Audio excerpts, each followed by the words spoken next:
L'équipe gagnait maintenant, et même s'ils se voyaient toujours refuser l'entrée des bars et des hôtels, ils commençaient à se faire un nom et à gagner de l'argent. Abe était toujours avec eux et il croyait encore plus fort à leurs chances de réussir.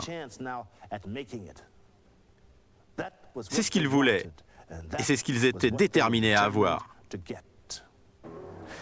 C'était à cause de leur nouvelle réputation que les Harlem Globetrotters devaient payer encore plus pour gagner. Aucune équipe ne baissait les bras juste parce que les Harlem Globetrotters étaient en ville. Il y avait beaucoup d'équipes ici en Amérique qui auraient voulu battre les Harlem Globetrotters. Mais le niveau de cette équipe noire était trop élevé pour ses rivaux. Durant la saison 38-39, les Harlem Globetrotters gagnèrent 138 matchs pour en perdre seulement 4. Ce record fut établi malgré des conditions de jeu extrêmement difficiles. Cette équipe particulière possédait quelques-uns des légendaires joueurs Globetrotters. Au début des années 40, si vous vouliez voir le basketball s'élever en véritable forme d'art, vous deviez regarder les Harlem Globetrotters. Ils devinrent alors les magiciens du basket. Toutes les actions spectaculaires que l'on voit de nos jours en NBA, les dunks, les passes, les dribbles, tout a commencé par les Harlem Globetrotters. Sur leur route à travers les États-Unis, les Harlem se rendaient compte qu'ils n'avaient pas de concurrence. La plupart du temps, ils devaient s'arranger pour essayer de ne pas humilier leurs adversaires afin de pouvoir être à nouveau invités l'année suivante. Par conséquent, ils commencèrent à privilégier de plus en plus le spectacle plutôt que de pratiquer un basket sérieux. Au début, leur numéro venait du fait que les joueurs devaient se reposer.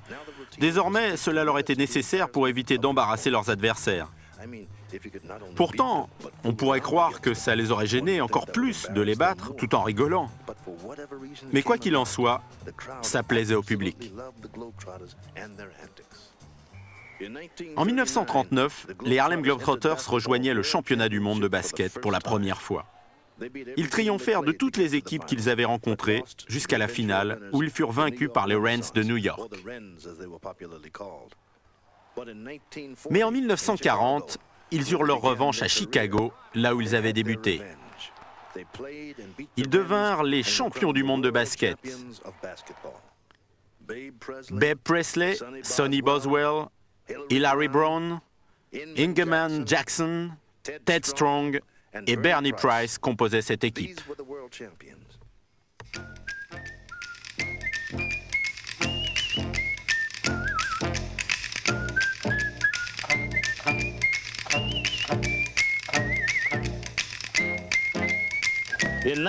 En 1942, Saperstein signa un joueur qui allait devenir une star internationale et avoir un impact énorme sur l'avenir de l'équipe.